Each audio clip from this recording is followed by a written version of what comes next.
साल 2017 की बात। जापान के लोगों पर उस साल एक विपदा आन पड़ी। भारी ब्लंडर हो गया था। एक ट्रेन थी जिसके निकलने का वक्त था 9:44 और 40 सेकंड। लेकिन मुआ ड्राइवर ट्रेन को 9:44 और 20 सेकंड पर ही स्टार्ट कर निकल गया। पूरे 20 सेकंड की जल्दी। नतीजा, पूरे जापान में हाहाकार। दुनिया भर के चैनलों पर ब्रेकिंग न्यूज। इस गुनाह अजीम की सफाई कौन देगा? ड्राइवर, ट्रेन कंपनी या खुद सरकार? आखिरकार जब कंपनी ने सरेआम आकर माफी मांगी, गिड़गिड़ाई, पूरे जापान से माफी मांगी, तब जाकर कहीं मामला शांत हुआ। जापान, सेकंडों के हिसाब से चलने वाले इस देश की ऐसी कहानियां बहुत सी हैं। लेट होना गुनाह है और जल्दी करना और भी बड़ा गुनाह। हम लेट लतीफ़ों के लिए तो ये दाद देने जैसी बात है। लेकिन याद रखने लायक एक बात यह भी है कि घड़ी चाहे हम इंसानों ने बनाई हो, वक्त हमने नहीं बनाया। घड़ी के अनुसार चलने का मतलब हमेशा वक्त के हिसाब से चलना नहीं होता। कैसे, ये आपको समझ आएगा आज की कहानी से, जब घड़ी के चक्कर में जापान में एक भयानक एक्सीडेंट हुआ और 1 से 7 लोगों की जान चली गई। नमस्कार, मेरा नाम मुबारक है और आप देख रहे हैं ऐतिहासिक किस्से कहानियों से जुड़ा रोजाना का कार्यक्रम तारीख।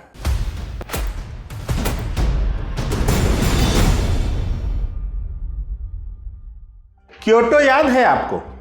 जापान के इस शहर का नाम 2014 के आसपास भारत में काफी पॉपुलर हुआ था। काहे कि हमारे प्रधानमंत्री नरेंद्र मोदी ने वादा किया था कि वो बनारस को क्योटो जैसा बना देंगे। इसी क्योटो के लिए 25 अप्रैल 2005 की सुबह 9:03 पर एक ट्रेन रवाना होती है। ट्रेन जहां से चली उस स्टेशन का नाम था तकाराजुका। यहां से टोक्यो जाने के लिए अमागासाकी नाम के एक स्टेशन पर ट्रेन को लाइन बदलनी होती थी, जिसके लिए तीखा मोड़ लेना पड़ता था। तो जाहिर है थोड़ा जोखिम भरा होता, इसलिए इस जगह पर ट्रेन को अपनी स्पीड एकदम स्लो कर देनी होती थी। लेकिन उस रोज मोड़ काटते वक्त ट्रेन सीधे एक बिल्डिंग से जा टकराई। ये दुर्घटना इतनी भीषण थी कि ट्रेन का आकार एल बन गया था। पहले 2 डिब्बे तो बिल्कुल बिल्डिंग के अंदर ही घुस गए थे। इनमें से एक डिब्बे में सवार थे 39 साल के कियोइची योशिडा। योशिडा कुल 4 घंटे तक मलबे में फंसे रहे थे। हालांकि अंत में उन्हें बचा लिया गया। इस ट्रेन हादसे पर बनी एक डॉक्यूमेंट्री में वो बताते हैं कि उनके दोनों पैर मलबे के ढेर में एकदम पिस गए थे। सांस चल रही थी क्योंकि एक लैपटॉप उनकी छाती और मलबे के बीच आ गया था। योशिडा ने हिम्मत दिखाते हुए अपने घर वालों को फोन मिलाया। तब तक बचाव दल भी मौके पर पहुंच गया था।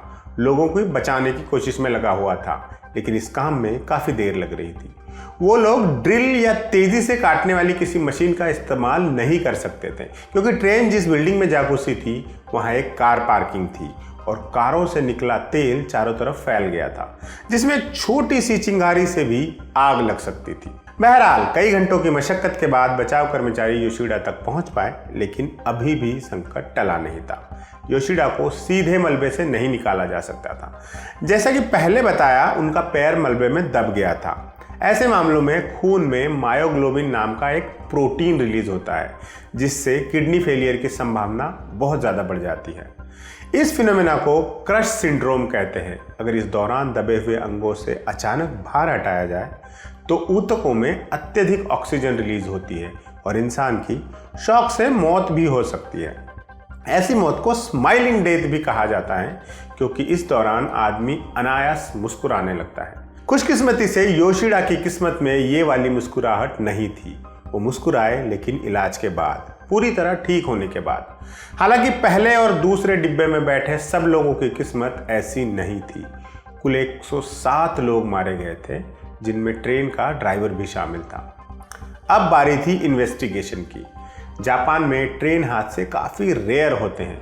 पूरा सिस्टम इस तरह तैयार किया गया है कि कोई भी टेक्निकल फॉल्ट आए तो इमरजेंसी ब्रेक्स ट्रेन को अपने आप रोक दे।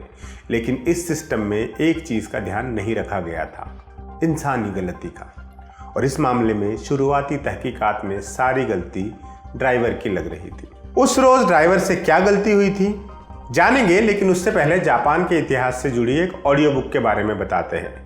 हिरोशिमा नागासाकी नाम की इस ऑडियो बुक में आपको मिलेगी जापान पर हुए परमाणु हमले की पूरी कहानी। कहाँ मिलेगी ये audio book? Kuku FM app पर। कुकू एफएम एक ऑडियो लर्निंग प्लेटफॉर्म है जहां आपको जाने माने वर्ल्ड लीडर्स की जीवनियाँ, उपन्यास, पौराणिक कहानियाँ, फाइनेंस बुक्स, हेल्थ बुक्स समेत कुल 10,000 से भी ज़्यादा ऑडियो बुक्स मिलेंगी। 25 लाख एक्टिव सब्सक्राइबर्स के परिवार से जुड़ने का न्योता लेकर कुकू एफएम आपको स्पेशल ऑफर दे रहा है। महीनावार सब्सक्रिप्शन लेने पर आपको मिलेगी पहले महीने 50% की छूट। इसके लिए आपको यूज़ करना है LT50 कोड। अब वापस ट्रेन हादसे पर लौटते हैं और जानते हैं असल में उस रोज़ हुआ क्या था। उस रोज़ जब ट्रेन तकाराजुका स्टेशन से 9:03 पर रवाना हुई, वो पहले से लेट चल रही थी। ड्राइवर ने स्टेशन पर रेड सिग्नल का ध्यान न रखा और ट्रेन का ऑटोमेटिक ब्रेक ऑन हो गया। इस चक्कर में ट्रेन 15 सेकंड लेट हो गई। इसके अगले स्टेशन पर भीड़ के चलते देरी बढ़कर 50 सेकंड के लगभग हो गई, जिसने ड्राइवर की घबराहट को और बढ़ा दिया। ट्रेन को चलाने वाली कंपनी की सख्त हिदायत थी कि किसी भी हालत में ट्रेन 28 सेकंड से ज़्यादा लेट न हो। इसके चलते ड्राइवर ने ट्रेन की स्पीड और तेज़ कर दी और इसी चक्कर में उससे एक और गलती हो गई। ज़्यादा स्पीड के कारण अगले स्टेशन पर ट्रेन स्टॉपिंग लाइन से आगे जाकर रुकी और उसे पीछे प्लेटफॉर्म तक ले जाने में कुछ सेकंड और खर्च हो गए। कुल मिलाकर देरी अब 1.5 मिनट से ज़्यादा की हो चुकी थी, इसलिए ड्राइवर ने ट्रेन को फुल स्पीड में दौड़ाना शुरू किया। अगला स्टेशन था अमागासाकी। जैसा पहले बताया, यहाँ लाइन बदलने के लिए ट्रेन को एक तीखा मोड़ काटना था, जिसके लिए स्पीड कम करनी ज़रूरी थी। लेकिन देरी के डर से घबराया हुआ ड्राइवर वक्त पर स्पीड कम नहीं कर पाया। जहाँ ट्रेन को 70 किलोमीटर प्रति घंटे की रफ्तार से चलना चाहिए था, वो 116 की स्पीड से चल रही थी। इसी वजह से ट्रेन सीधे जाकर बिल्डिंग से टकरा गई और हादसा हो गया। यहाँ तक आपको सारी गलती ड्राइवर की लगेगी, लेकिन इस हादसे का कारण सिर्फ वो नहीं था, एक कारण और भी था। जापान का वक्त की पाबंदी को लेकर सनकीपन की हद तक चले जाने का कल्चर। भारत में जहां हम कई बार मेट्रो के लिए 20-20 मिनट इंतजार करते हैं, जापान में पूरा सिस्टम इस तरह तैयार किया गया है कि 1 मिनट भी बर्बाद न होने पाए। लोगों को ट्रेन बदलनी हो तो एक से उतरते ही तुरंत दूसरी तैयार होनी चाहिए। इसलिए एक ही स्टेशन पर आने वाली कई ट्रेनों के बीच कई बार मिनटों का फासला रखा जाता है, जिससे एक सेकंड का महत्व काफ़ी बढ़ जाता है। जिस ट्रेन का हादसा हुआ उसे चलाने वाली कंपनी तो इससे एक कदम और आगे थी। JR वेस्ट नाम की इस कंपनी में नियम था कि एक बार किसी ड्राइवर से देरी हुई या कुछ भी गलती हुई तो उसे दोबारा ट्रेनिंग के लिए भेज दिया जाएगा। इस ट्रेनिंग को डे शिफ्ट एजुकेशन का नाम दिया गया था, जो असल में ट्रेनिंग न होकर मानसिक प्रताड़ना थी। कर्मचारियों को इस दौरान टॉयलेट साफ करने, घास काटने जैसे काम करने होते थे। हाथ से लंबी लंबी रिपोर्ट लिखनी होती थी, जिस दौरान मैनेजर गालियाँ देता था। एक बार इसमें फंस गए तो आपको ये तक पता नहीं होता था कि आप दोबारा कब काम पर लौट पाएंगे।